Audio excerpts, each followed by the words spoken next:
السلام علیکم دوستو، باب المدینہ یعنی کراچی کے مقیم ایک اسلامی بھائی کے بیان کا لباب ہے کہ دعوت اسلامی کے ماحول سے وابستہ ہونے سے قبل میری زندگی کے قیمتی ایام گناہوں کے پرخار وادیوں میں بھٹکتے بسر ہو رہے تھے۔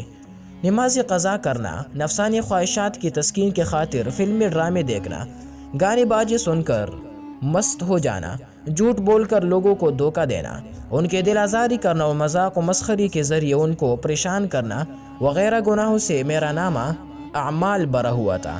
میں دنیا کی رنگینیوں میں اس قدر کھویا ہوا تھا کہ مجھے انجام آخرت کی بالکل فکر نہ تھی کہ اگر گناہوں کے پاداش میں عذاب جہنم میں گرفتار ہو گیا تو میرا کمزور و ناتواں جسم کس طرح اسے برداشت کر پائے گا۔ میری اصلاح کا سبب کچھ اس طرح بنا کہ غالباً 2001 کی بات ہے۔ ایک دن نماز کی ادائیگی کے لیے مسجد جانا ہوا۔ وہاں ایک عاشق رسول سنتوں کے آئینہ دار اسلامی بھائی درس فیضان سنت دے رہے تھے۔ میں بھی نماز ادا کرنے کے بعد درس فیضان سنت کے برکتیں پانے کے لیے قریب جا کر بیٹھ گیا اور بغور سننے لگا۔ نہ جانے لفظوں میں ایسی کیا تاثیر تھی کہ جو سنتا گیا میرے دل کا میل ڈولتا گیا اور میں نے ہاتھوں ہاتھ گناہوں سے دامن چڑھانے اور نمازوں پر استقامت پانے کی نیت کر لی اور اپنی نیت کو پائے تکمیل تک پہنچانے کے لیے دعوت اسلامی کا مدنی ماحول اختیار کر لیا۔ نیز دینی معلومات میں اضافہ کرنے، نیک اعمال کا جذبہ حاصل کرنے اور گناہوں سے خود کو بچانے کے لیے وقتاً فوقتاً علماء کی سنت و بڑے بیانات سننے کی سعادت حاصل کرنے لگا۔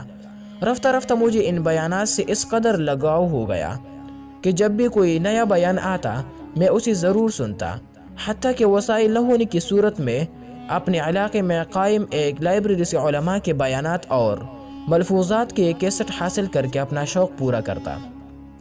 بیان کے آخر میں جب مولانا صاحب گناہوں سے بچنے اور نمازیں پڑھنے کی نیت کرواتے تو میں بھی بساختہ ہاتھ اٹھا کر گناہوں بھری زندگی چولنے اور سنتوں کو اختیار کرنے کا عزم مصمم کرتا۔ الحمدللہ مجھے مدنی ماحول اپنانے کے برکت سے نہ صرف گناہوں کے امراض سے شفا ملی بلکہ جسمانی بیماریاں بھی دور ہو گئے۔